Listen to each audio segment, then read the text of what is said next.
All right, all right. Here we are for another thrilling edition of From the Margins with my dear friend James Afont. Jimmy is an attorney here in Central Florida. He is an avid stamp collector. He is the Democratic establishment here in Central Florida, bar none, bar none. You have to listen to him. Jimmy, welcome back. How are you, sir? I'm doing fine. How is everybody? It's been an interesting week.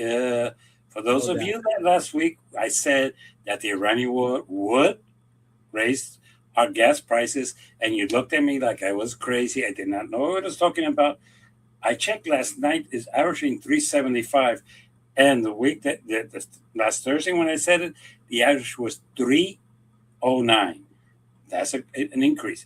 And what's worse is what I'm going to say right now. It's going to get even more expensive because I don't see any plan of how to deal with this. And the truth of the matter is that uh, between that thing of Iran, 70% of the world petroleum goes through there. 70, not 10, not 20. I'm not saying that 70 comes from Iran. No, no, no, no, no, no. But 70% of all oil from Russia and from Saudi Arabia and other countries like that comes through that stretch. So people be careful of this because we've already paid a price just to keep the Jeffrey Epstein out of the news because that's the only reason for the war. Donald Trump says, "Hey, I could create a distraction here." We're not going to talk about Epstein. We're not going to talk about the issue that there is a complaint of a young lady who said that at 13 years old, I raped her. Okay, we don't want to talk about that. We're going to talk about strictly and nothing more than what's that about Iran. We're going to talk about that until we go down and have nothing else to talk about. So yeah, that's it. And so we're into what, the 12th, 13th day of this war with Iran, Jimmy. And one of the scandals is the bombing of the school site that was adjacent to a um, Republican Army base. Uh, However, as the administration deals with that, people are very concerned, of course, about the gas prices, the cost of oil. And now it seems like the administration is in a place that the perception is that there's no off ramp, there's no end game to this. And I'd like to get your thoughts on that. That is correct. Most people, and let's go one step behind that. Most Mhm. people have not been properly explained why we're in Iran. Okay. Okay? Iran's not a threat to us. Let's stop pretending that it is. That they do things out there, yes, the Jewish people and the Arabs have been fighting for years. And even if you change the regime in Iran, this fight is among themselves is not necessarily going to go away. So yes, I'm not going to say that they are not a dictatorship. They are. Then, and not that they're capable of getting nuclear weapons, which we know they don't, because if they did, they would have already used them against us. So they don't have it.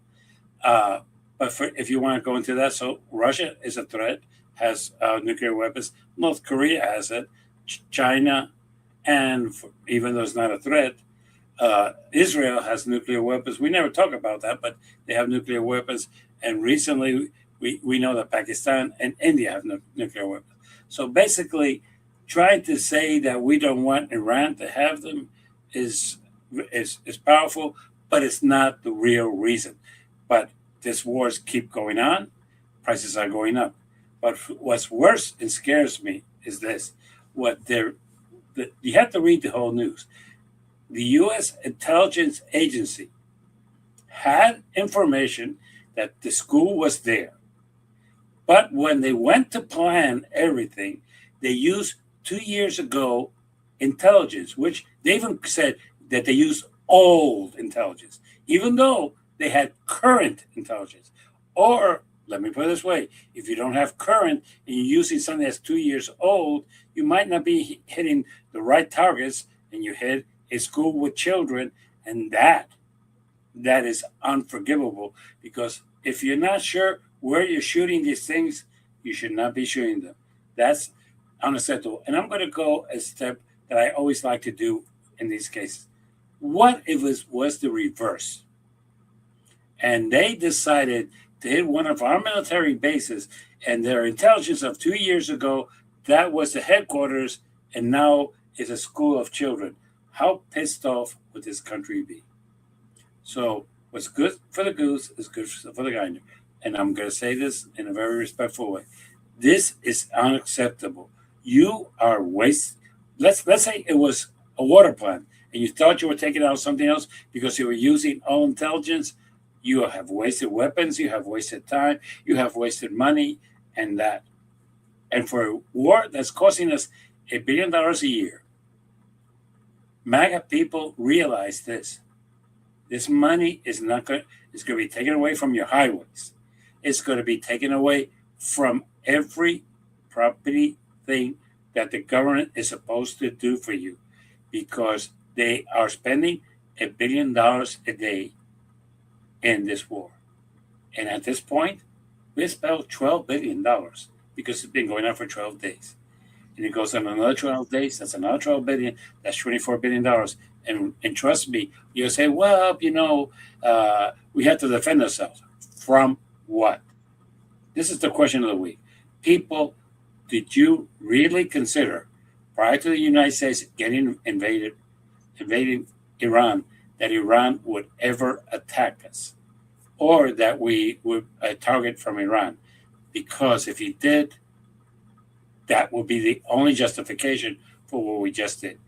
And by the way, Mr. President, you do owe an apology for killing over 200 children. That's completely inexcusable. I mean, there is no way to say it, but you owe them an apology. I know you don't do that, but you do owe them an apology. Jimmy, I was going through my X feed, Twitter feed, and I came across a post where a journalist asked an Iranian living in Iran right now, who is leaving, trying to cross the border into a neighboring country, and asked, why don't you stay and fight for your own government, fight for a new government? And the person said, I'm paraphrasing, that those who are in charge, the mullahs, they come from a mindset that any type of revolution against the regime, any pushback against the regime, any protest against the regime is against their religion. It's against their faith. And the Iranians stated that, that's why 40,000 people had their lives ended 2 days straight, in 2 days, because they protested, because they publicly disagreed with the regime. And they believe that this defense of the regime is a method of getting to heaven.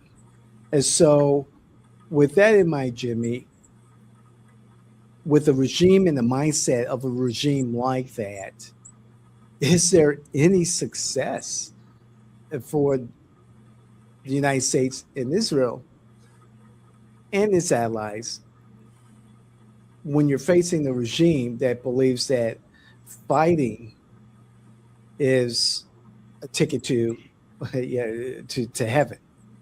Defending this regime is a ticket to heaven. Well, you have to understand one thing that most people do not understand.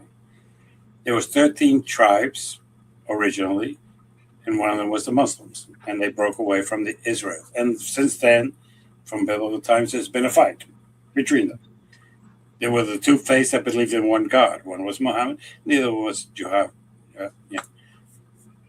Yeah, there's a fight, and there's going to continue to be a fight. But let's clarify.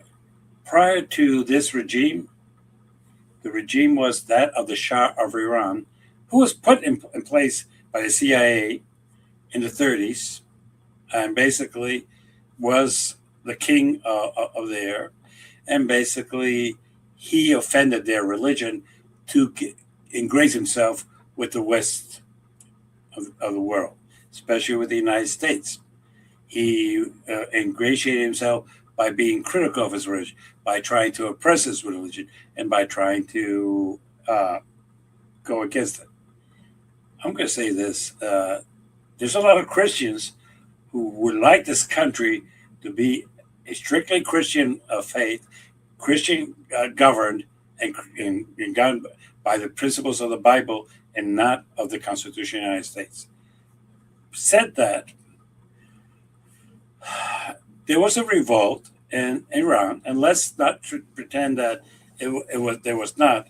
The people went to the street and they took out the Shah, and his own army went against him, and they decided to become a religious country and governed by the Quran and governed by the supreme leader. And by the way, they appointed a new one, and thousands and thousands and thousands of people are out the street to celebrate.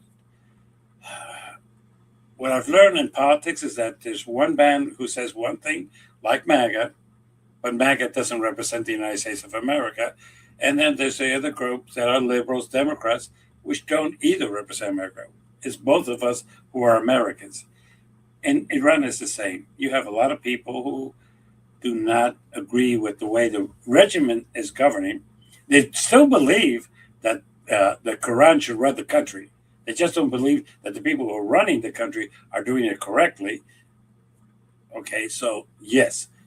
At the end of the day, most dictatorships, not only the one in Iran, killed their opposition. And that goes without saying. So, in fairness to everybody, yes, religion is a very strong thing. As a matter of fact, I had a professor in law, and when I was studying political science, says that people will die for three things: family, country, and faith. Those are the three strongest feelings of a human being. So when you tell me they're willing to die because they think they'll go to heaven, look, I'm going to say something that we tend to forget. You remember 9/11? Oh, yes. 4 planes were hijacked. Yes. With the purpose of killing themselves. Correct. 2 of them went into the towers. 1 went into the Pentagon. We tend to forget the one that went to get in the Pentagon and the one that was taken down in Philadelphia. Yeah. Those are the 4. Those people got on those planes Knowing that they were going to kill themselves because of their faith. They felt that the United States had insulted their faith and that it was time for retribution. And by the way, that's something that we tend to forget. That was not for something that was done the week before or the month before or even the year before. It was done 9 years prior to what they were trying to redeem. So that's right. They have patience. So when people think, is Iran going to be able to do anything? Well, I wouldn't say it's away from the spectrum of possibilities because, yes, but they knew, and let's say this, the guy who was piloting the 2 tower jets, they flew into those jets, into those towers with an airplane full of gasoline, knowing they were going to die. And they had no hesitation in doing that. So yeah, faith is very, very strong. Yes. Yes. It's amazing that we're at this point where we're spending nearly $1 billion a day bombing Iran, and for 40 odd years, this regime has been in place. This regime has said that its intent is to defeat the great Satan, the United States, defeat Israel, and over time they accumulated the uranium to nearly build a bomb. If Trump is true to his word where he said that the regime must be eliminated, or at least the Ayatollah Khomeini Jr., for lack of a better word, I forgot his name. If the new Alatoya, the new regime leader is in place, it's unacceptable. Um, and if this Iranian who was interviewed by the reporter, um, if they're similar, if that's the thinking of other Iranians about why they're not moving to overthrow their oppressive regime, where do we go from here? I know I asked this, what's the end game? However, we can't be there forever. And do we just make sure that we eliminate whatever threat there is right now and just leave and just keep coming back as the Iranians continue to, you know, progress towards the material needed for a nuclear bomb? What, this is mind-boggling. Look, the nuclear bomb is bullshit. It's an excuse to invade. It's been the excuse to invade since Netanyahu's been publishing this since the 80s, and we all know that. And yes, and we know they don't have it. But here's where it pisses me off the most. You talk about Donald Trump, his end game. He lied to us then and said, hey, we took out all the nuclear capabilities. We bombarded the shit out of Iran. They have no nuclear capacity at this point. And that was his press conference. Not coming out of my mouth, was coming out of his. Now we're going back because they were trying to go back to it. Look, who broke the deal with them that they were complying with was you, Donald Trump. You said, hey, go in and do whatever you want with your Iranians. We're not going to work with you about this. That was you, 2017. Unilaterally, without Congress and without the consent of the Senate. You did it on your own. So at this point, I don't think even Donald Trump knows what the end plan is. But let's take our history. Let's not try to invent the wheel or try to say, oh, I think, or no. We were for 30 years, not 30 years, 20 years in Afghanistan. Thousands of our soldiers died.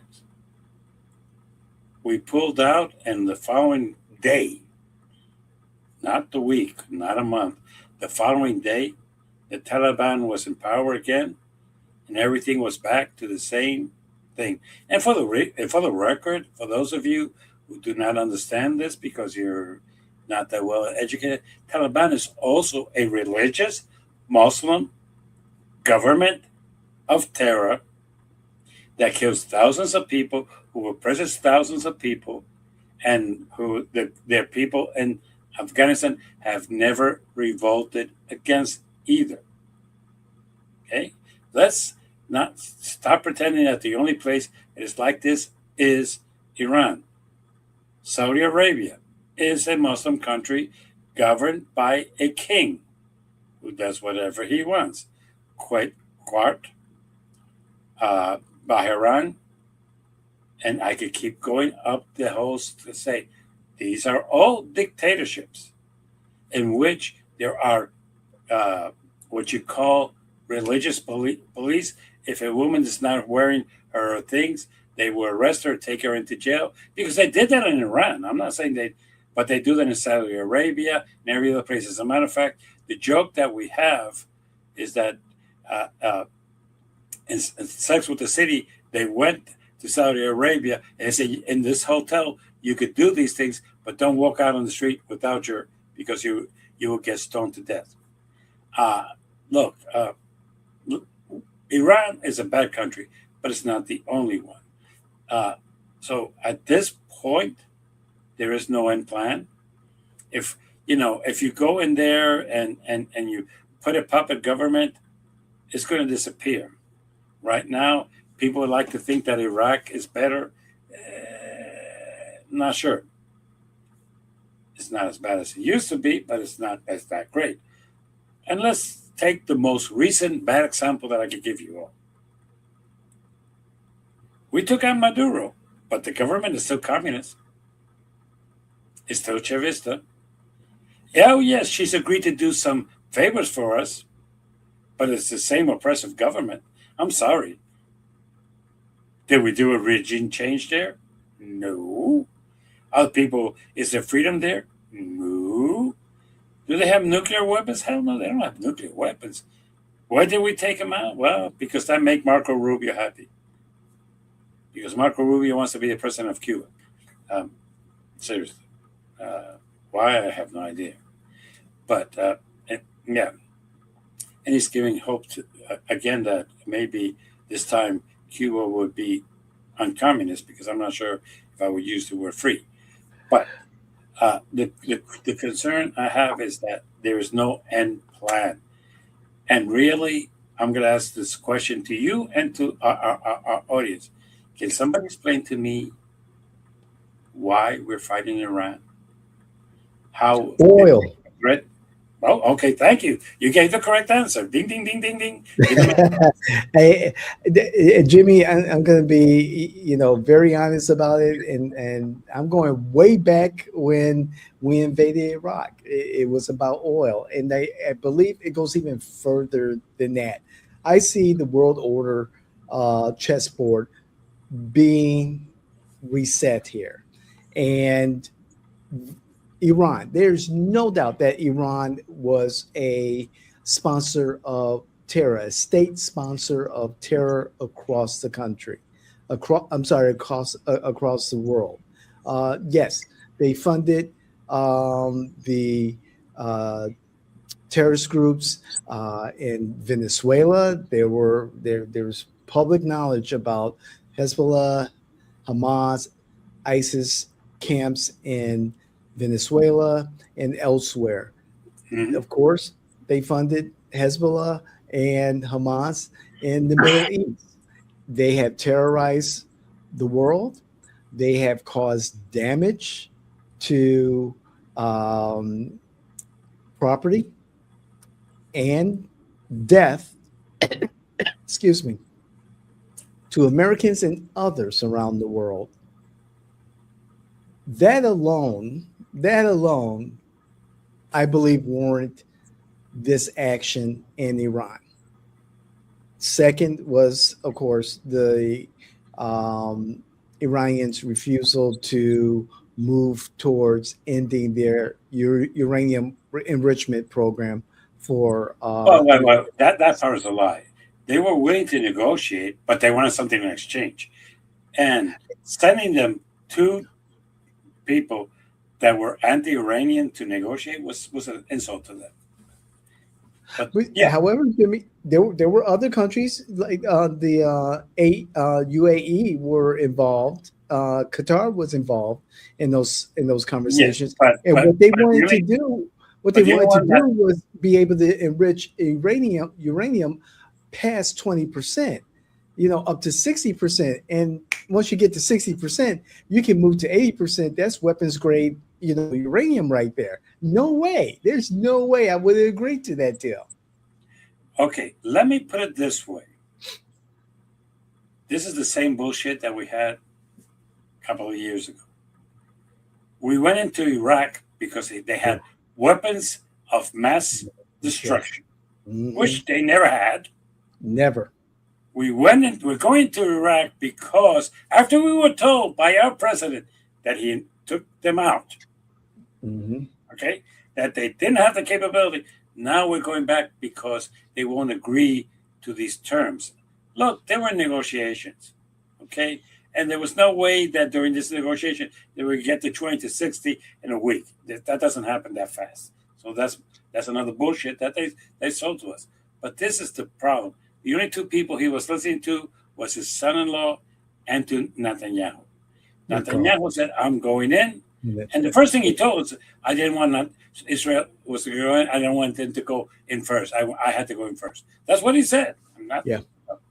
So the truth of the matter is that realistically, this has never been about nuclear weapons. If they had them, they have already used them. If they had the capability, we will be dead. They don't have them.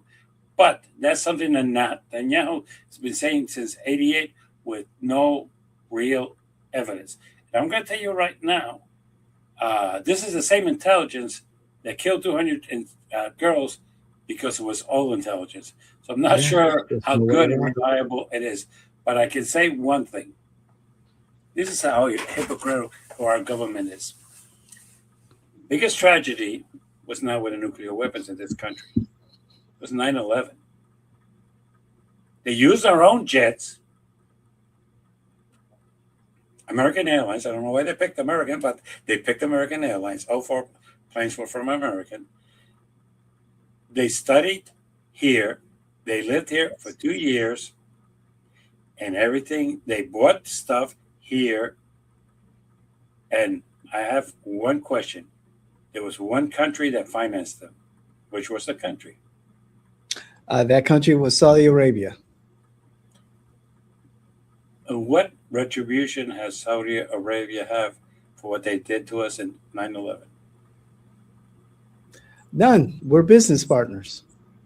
Which was the first country that Donald Trump visited when he became president a second time? Saudi Arabia. I'm not, Saudi Arabia has financed some bad people too, okay? That's true. Nobody better than, we have never shot them. We have never done anything to them. We kissed their rings, and we're very happy with them. We sell weapons to them, which is the strangest thing. You killed my citizens, and I'm selling weapons to you. But okay. I'm not trying to defend one, but stop being hypocritical. Saudi Arabia financed 9/11. We all know that. The person that was killed under Obama was a citizen of Saudi Arabia. Yes. Okay. Osama bin Laden. Okay. Because we like to talk about, this and that. He was a citizen of Saudi Arabia. The money came from Saudi Arabia. All the people who died, none of them were a citizen of Iran. Mm-hmm. None of them were a citizen of Iraq. None of the money came from Iran or Iraq. It came from Saudi Arabia. I just have one question. People, do you think that the threats of Iran, who's never really attacked U.S. soil, we don't have any record of that, of them attacking U.S., that they have a fight with Israel? Yes, I'll accept that. That is wrong what they're doing? I'll accept that. Okay, but they killed 5,000 of our citizens, and Saudi Arabia to this day has paid zero price for that. That's where I have a difficulty with sometimes the way we do things. Look, we went to Iraq because of 9/11. Iraq had nothing to do with 9/11. We know that. Then the second excuse, they have weapons of mass destruction. They never found them. Okay, they never found them. Never found them. Okay, we went into Afghanistan because Afghanistan was where Ben Laden was. We were there 20 years. We found Ben Laden. We killed Ben Laden, and we still were in Afghanistan. Yes, right. We're still there. Okay, so people, I'm going to say this in a very respectful way. Don't trust your government. I'm going to say this very clearly. Your government, Donald Trump, Marco Rubio, J.D. Vance, Secretary of Commerce, and all of them are the elites, the globalists that are lying to you, criticizing others for being what they are. These people do not care about you. They care about their pockets. They don't care about you. They care about their reputation. They don't care about you. They care about how they control the world and how they show their muscle. Look, we do not need any more wars.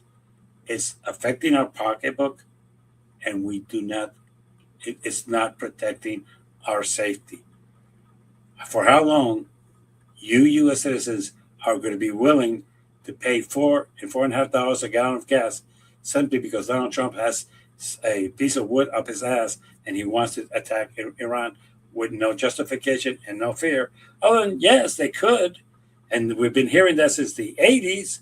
We entered into a treaty with them. They stopped producing it because that's well documented. And then they say, well, fuck you. We don't care. We're going to break the treaty. So basically, with all due respect, Iran was not obligated. It was free to do whatever they wanted. Okay? And they did what they wanted. Okay? We know they were going to do what they wanted. And then all of a sudden, now we spent $1.5 billion bombarding Iran. And our president said, hey, they don't have any more nuclear capabilities. Oh, whoop, wait a minute. Israel wants to attack them, so we're going to attack them with them.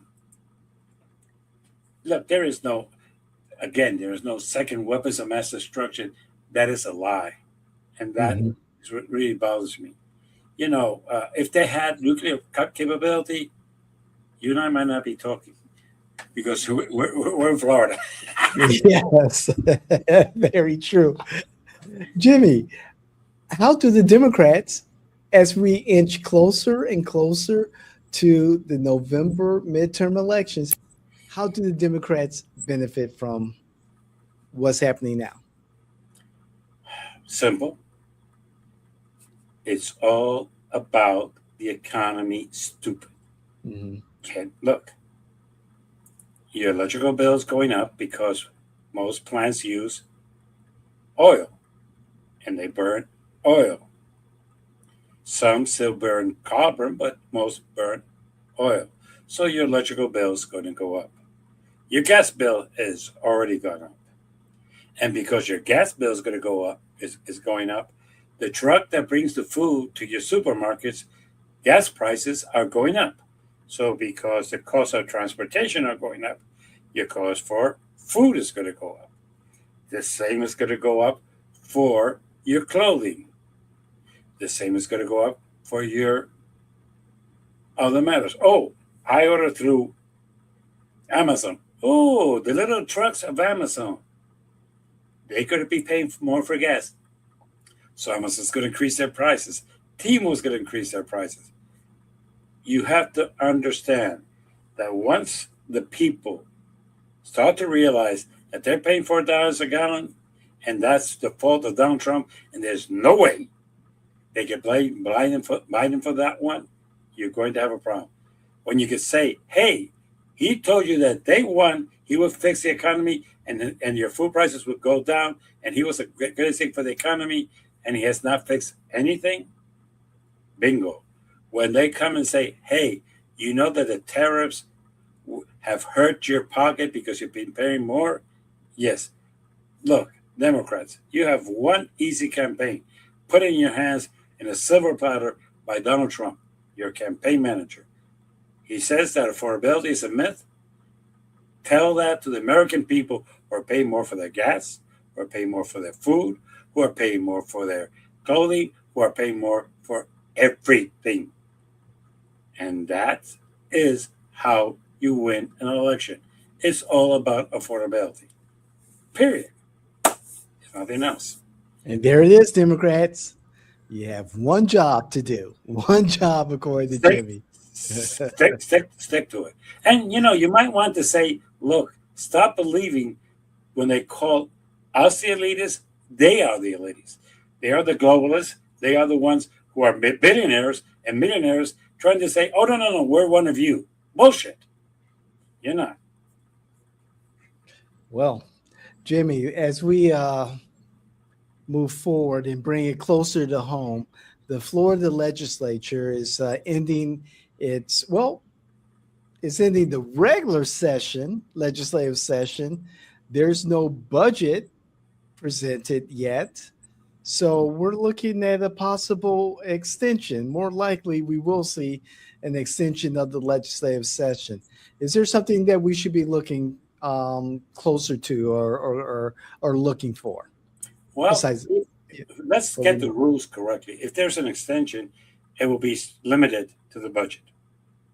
It's not that they would have an open to discuss everything. The other thing we have not heard of, really, is redistricting. There's no budget, but there's no really a redistricting thing that is really going through. We know that's what went through is that we cannot celebrate any things in the state based on sex, gender, or race. So basically, there's going to be no more St. Patrick Day thing funded by the government because that's Irish is a race. This month is the month of March. March, which is the month of the woman. We cannot celebrate that because women is a sex. We cannot do it either by any other nationality or stuff like that. So the Puerto Rican Day in Tallahassee, I'm not sure if that's going to go again next year. I know that we cannot celebrate Black History Month because that's race. We cannot celebrate a lot of other things in this. That one passed, but the redistricting has not. And that is one that is not being discussed openly because if the redistricting does not pass in Florida, as it passed in California, then Mr.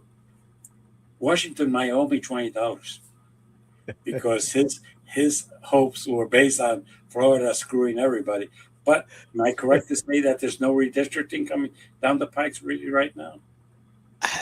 You know something? I'm planning for the April Florida redistricting special committee to meet. I haven't heard anything different.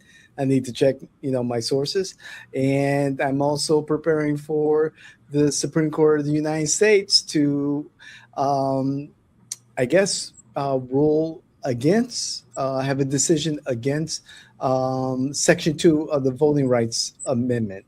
Or the Voting Rights Act. So I think we're going to see advisory boards meet again to redistrict the Orange County districts, newly formed. Yes and no, because I have not seen a project that has any backing in the House and Senate. Oh, really? So there have been some maps that have been created by independent sources. They don't come from the House or the Senate. These are true. What a lot of people would like to see happen, but right now you have an internal fight in the Republican Party. That's why we don't have a budget. Okay, that's why, and we're not close. And by the way, there's other things that are priorities to them that come before the redistricting. Have you heard anything about the property taxes? No, all of a sudden they haven't taken the priority. I know there's one proposal that is sitting in the Senate that has gotten some legs to it. However, Jimmy, there's none in the House, and the Senate is not re-voted. When does this session end? At the end of this month? Okay, today, for the record, for those of you who might not know this, but today is the 12th of this month, and it's a Thursday.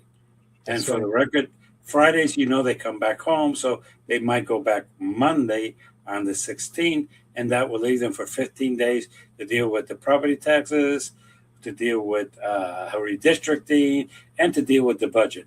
That's a little bit too much for the legislator right now to deal with. Now, technically, the governor could bring them back on a special session, asking them to deal with the budget and with the redistricting and with the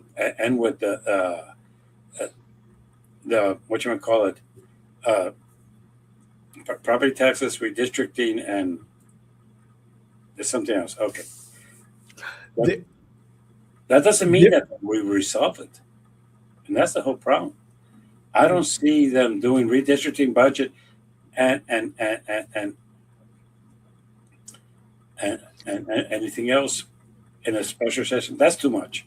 Right. And Jimmy, I looked it up, and as of right now, the Florida property tax law that we're talking about is focused on a major proposed constitutional amendment, HJR 203, to phase out non-school taxes on homesteaded properties over 10 years, starting in 2027.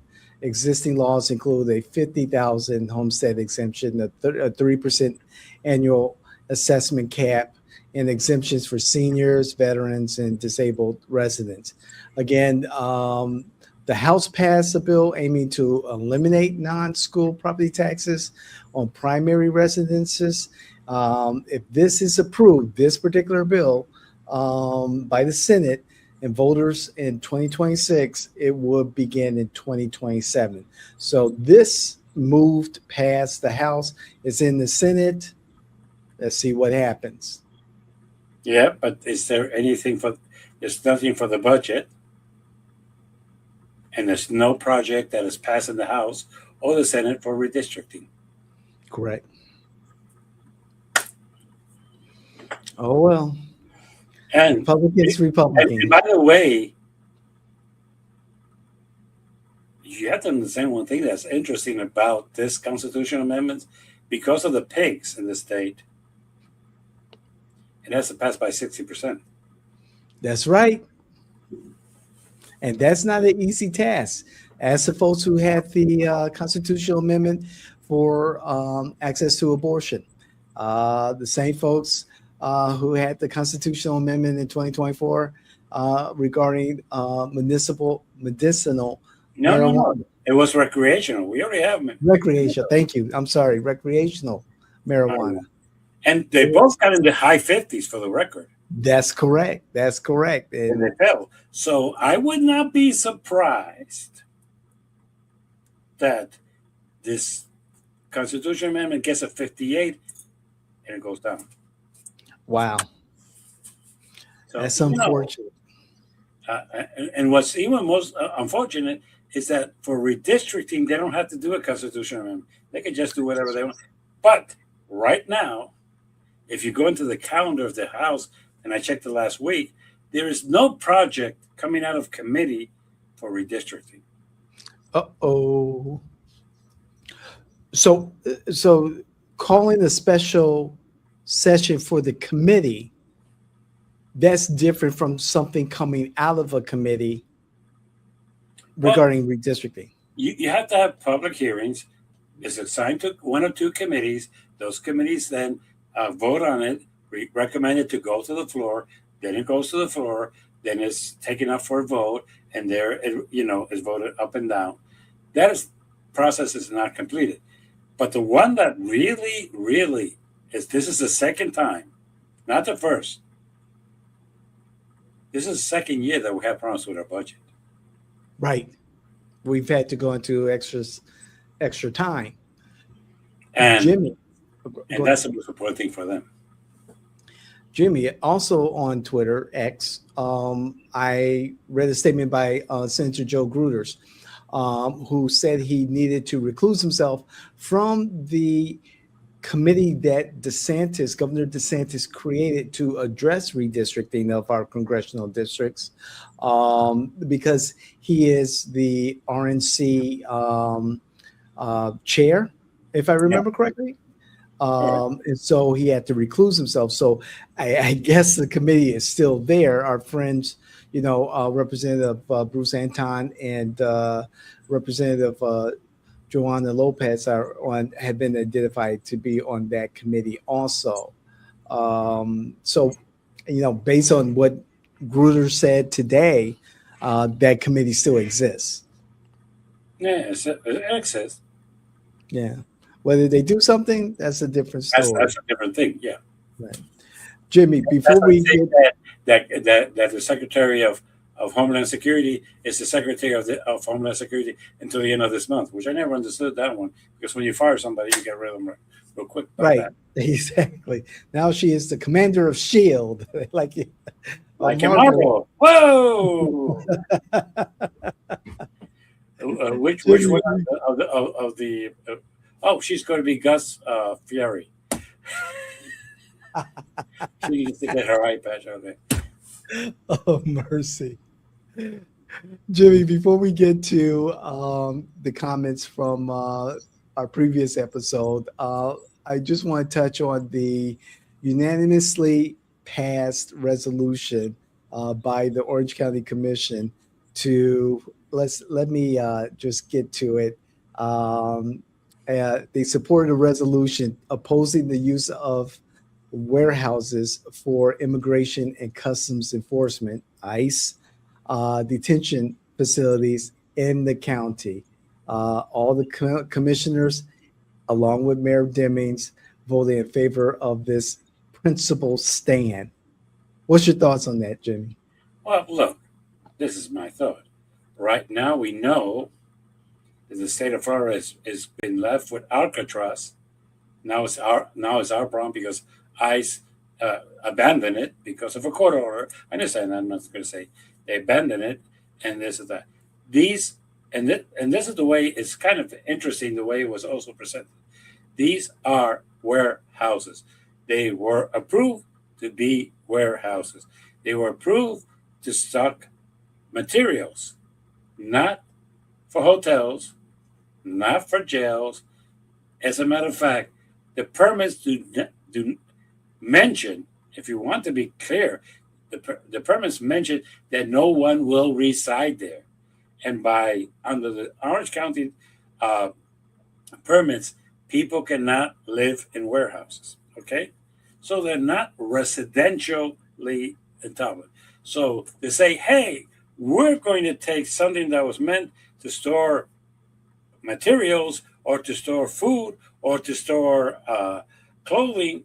We're going to make it into a prison because of detention. You can call it detention, so there's a prison. Yeah, people behind bars, it's a prison. Okay, and if they're not free to go, it's a prison. So when people, what they were saying, hey, you cannot use warehouses as detention centers. That is the correct interpretation of our current regulations and permits for Orange County.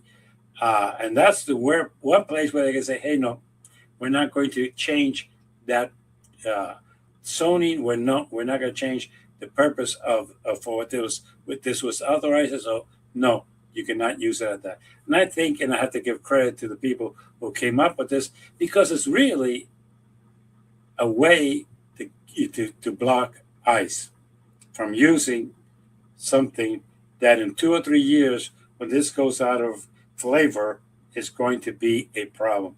Right now, we're seeing in a lot of places, including Alligator Alcatraz, now the state of Florida is up footing the bill, and that's going to be expensive. But nobody in the state of Florida is discussing that because that's something that we don't want. The state of Florida is spending millions of dollars to support that. So basically, they're saying, hey, that's not what it was authorized for. So we're not going to change the use of it. So no, go find yourself some other place. Thank you, Jimmy. Thank you. Let's get to the comments.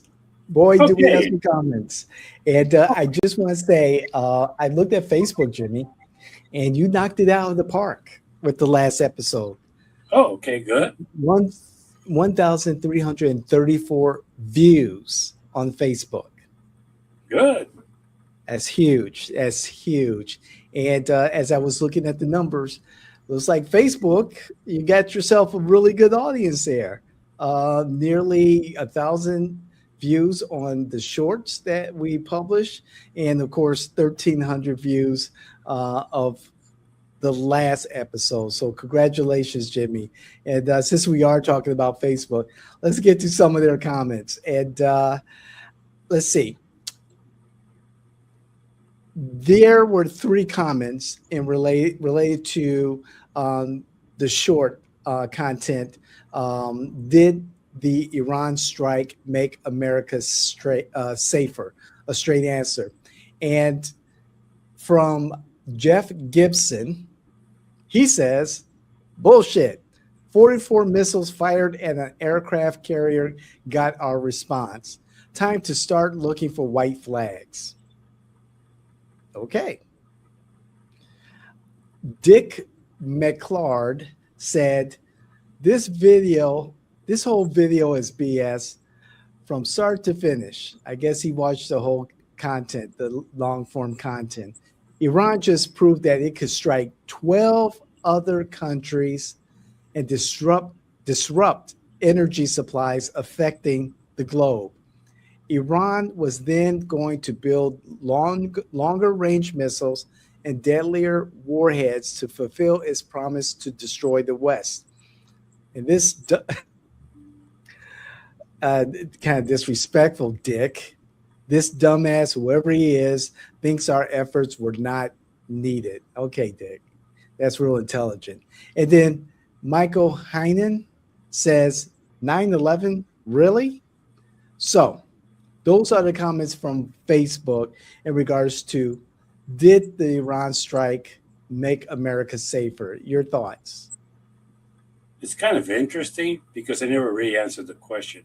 They criticize me for being who I am, and that's fine. I accept it. I've always been very proud of who I am. And for those of you who call me an asshole, thank you. It takes one to know one. But there you go. I said that basically, look, I'm going to say this because you want to talk about missiles of long range. Right now, we've allowed them, and they still don't have in North Korea. The only countries that really have those really cables: U.S., Russia, China, Israel, Pakistan, and India. If they had them, they would have already used them against us. The only reason they attacked the other 12 countries is because those other 12 countries cooperated with us in the invasion, and that was in retarded. But you want to know something really more interesting? The U.S. used all its intercept missiles to protect Israel, but it did not use it to protect the other countries that received them. They realized, according to the intelligence given to them by Russia, which we don't want to say, by Russia, said, hey, these people, you could attack them. They have no protection. That's why the Americans that died, the 4 Americans that died on that base, it's kind of interesting. If you throw a missile to Israel, the intercepts take them out.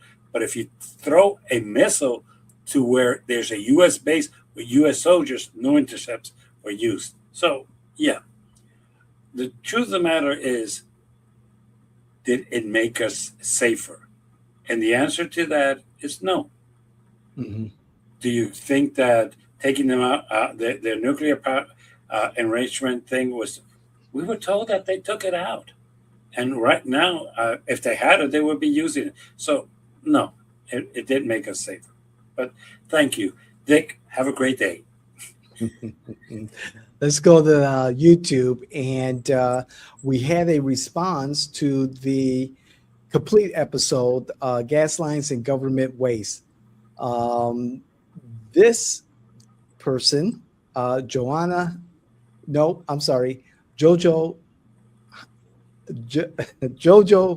Hana. There we go. Jojo Hana, 4455, stated he lost all credibility with the 9/11 explanation. Bye. See, I don't understand why people miss that point, Jimmy, because she did make an analogy to 9/11 in that particular episode and in what's happening in the Middle East right now. Well, yes. And what I was trying to say to everybody, if you think that everything is just going to be calm and hunky-dory and that there's going to be no retaliation, please remember that 9/11 was a retaliation. That's all I'm saying. Yeah. And you could try to say that I lost you, but maybe I lost you because you don't remember it or you thought of it in different terms. And it was said when they did it, this isn't retaliation for what you did, this, and this. So, yes. What I'm trying to say, could they? And taking a proper perspective, what can we expect? We can expect a retaliation, just like what happened in 9/11. So if you think that there's no connection, no, I would agree. The Saudi Arabians will not attack us. If that's your concern, you're right. They won't. Could it be some other country? Never know. Could it be Iranians outside of here? If they finance Hamas, Hezbollah, and other things, could they finance a group of people to do something to us? Yeah, they could, and they would. Another comment, Jimmy, from Brenda A. Turner, 7364. This is in response to your comments about the unqualified Secretary of Homeland Security, Kristi Noem. She states, none of the cabinet members have experience in their jobs, with the exception of Bondi, who was at least a real lawyer. And then we have a comment in regards to gas prices. And this is from Rick 3140. I can't believe the people of the United States are more concerned about gas prices. Then Trump has put the world so much closer to World War III. China is escalating its nuclear production and other countries as well. They claim that they need that deterrent for any future attacks like Trump is illegally doing. Trump keeps talking about the rule of law, and it's just bullshit to them. So that was the comment by Rick in regards to the gas prices and what Trump is actually doing. And then Brenda A. Turner's talked about the qualifications of the cabinet members, and Bondi is probably the only one, in her opinion, who is qualified because she's an attorney. Your thoughts on those two? And she was Attorney General here in Florida. She was, even though they're two different jobs. I'm not going to say they're even close. But basically, of all of them, the one who's become more political is Pam Bondi. She has a picture of Donald Trump outside of the Department of Justice, which, if they had done that for Obama, the Republicans would be up in arms. But that's okay. Going back to the other comment, look, I agree. China is upscaling its production. Russia, North Korea, Pakistan, and India, since he's threatened both of those countries, and we know he told them what he was going to do to them. Israel has always been producing its. Yes, you're right. He's putting us in a position of a World War III. Most Americans don't think that way, and that's sad. Most Americans think it's about your pocket. And that's why I keep telling the Democrats, don't go into his wars. That's not going to help you get elected. But when you say before he went into Iran, your price of your gasoline was $2.99 a gallon, and now it's $4. You know where to blame it. Yeah, when you used to pay $2 for your butter, now you're paying $3 because of the cost of transportation. You know who to blame it on.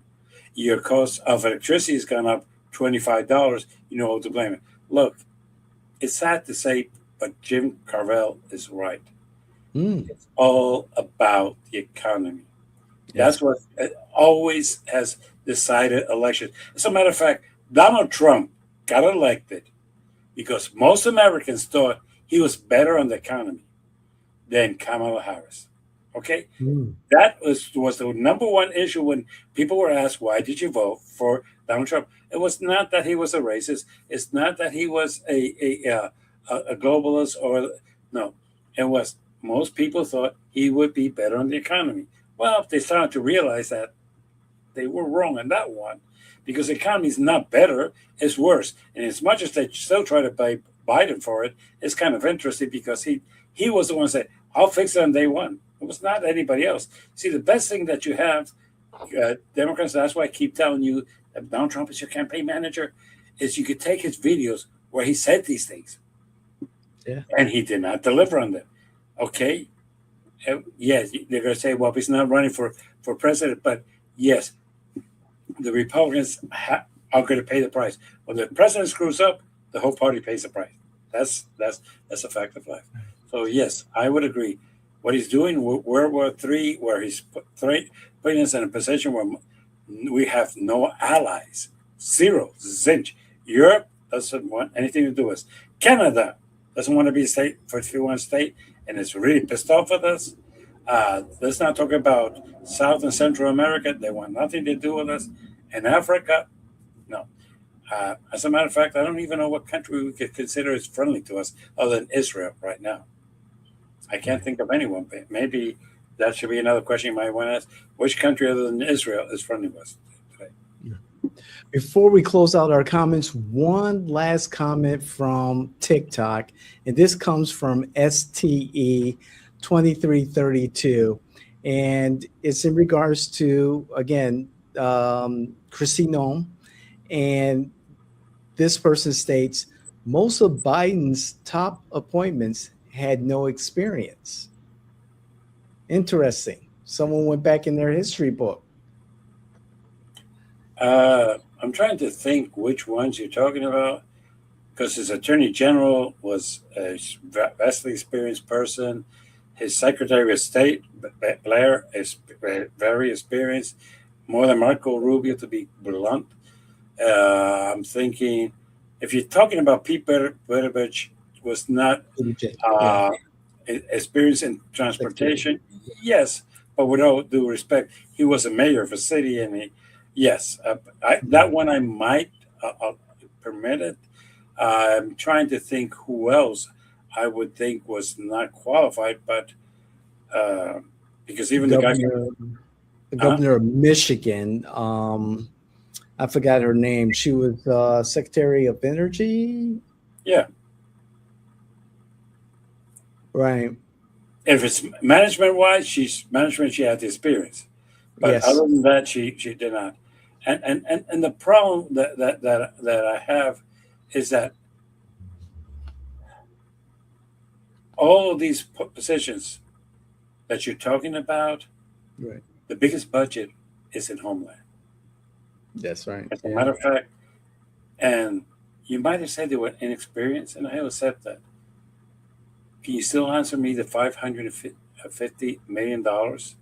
Because I do not know of any secretary under Obama, under Biden, who spent $250 million in publicity, riding a horse around town in North Dakota and talking about herself and how great this country is now, and how she was doing such a great job and all that. I don't remember any other secretary doing that. Plus, I don't know of no secretary that was spent $330 million to buy a plane for the secretary to use. And by the way, who came out with this scandal was not Jimmy O'Fahon. Part was Senator John Kennedy from the great state of Louisiana, a Republican. Okay. So, what they did was they did not like her, and they found a way to kill her in public. So who killed her was the Republicans. So I'm just telling you, she was not qualified for what she was doing. And by the way, for those of you who consider this administration a very religious administration, she was having an affair with a married man while she was a married woman. And by the way, when she was asked, her answer was, "Oh, you're going with these tabloids and comments." She never said, "Hey, that's a damn lie." She never denied it, which is the worst part. And I know why she didn't deny it, because she was under oath, and that would have been perjury. That's correct. So when people tell me, "Well, why didn't she just deny it, even if it wasn't true?" She was under oath, and that is called perjury. And any member of Congress who could prove it could file the charges. And there was a lot. Right. There's a lot of Democrats there who would not have not hesitated to do so. So yeah, it's an interesting thing. Very true. Well, I want to thank our viewers and listeners. Please continue to engage us in those comments. We will try to get to all of them and read them during our episodes and get Jimmy to answer to them. And again, please, let's be respectful and tactful, because we are reading your comments. And we're reading them as you write them. So let's go with the screw-ups of the week. Indeed. Okay, the screw up of the week of the Republican Party is a very simple thing. You have a job to do, ladies and gentlemen. You have a job to protect this country from everything. You have abandoned your responsibility as to declare wars, as to finance those wars, because the budget is controlled by you. You have abrogated your responsibility to do what you need to do. But most important, you have failed completely and totally and mercifully to protect the United States of America from wasting its money. You have a Secretary of Homeland Security who wasted $550 million. You have a war that's costing us $1 billion a day with no plan of exit and no clear plan of how we're going to do it. Because we could bombard them until tomorrow comes out, but just like we would have never surrendered, neither should we expect our enemies to do so. And last but not least, you have a responsibility to speak out. Wars in foreign countries is what the Republican Party has always said that they're against. Yet you started the one in Iraq, you saw the one in Afghanistan, you saw the one in Iran. So, in fairness to you, that is your fuck up. You need to see how you bring this under control, because things are going to get worse before they get better. Democrats, you're not exempt. You're not at all. You need to be addressing what I told you last week, which you're not. Hey, we froze Homeland Security budget because there's a large waste presented and proven by the Republican Party of $550 million. We need to sit down and discuss this budget. And once we discuss the budget of the Department of Homeland Security and we can reach an agreement of appropriate budget, then we can release it and go forward. Your grounds for this are there. Do it quickly, because really TSA and other employees are suffering. By the way, strangely, the ICE people that you wanted to control, they're getting their paycheck. So basically, pound, pound, pound, and pound on affordability. Your gas is going up, your food is going up, your clothing is going up, your airline tickets are going up, everything is going up. Pound on that. And with that, people, your enemy is not the federal employees. Your enemy is not other people.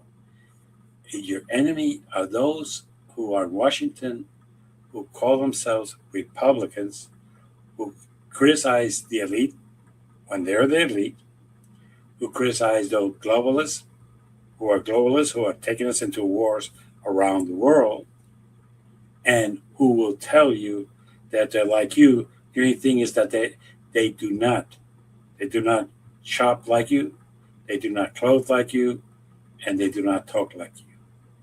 With that, I will see you next week. Hopefully, I will be here and everything will be taken care of. Please subscribe, comment. I'll respond to your comments. I always promise to do that. And also, do me a favor. Like my comments or dislike it. Hey, that's the only way I'm going to learn. Now I learned today that I should have rephrased 9/11 a little bit differently. That's how I learned. With that, take care, and I will see you all next week. Thanks, Jimmy. Take care. Take care now. Okay. Bye. Oh, that's not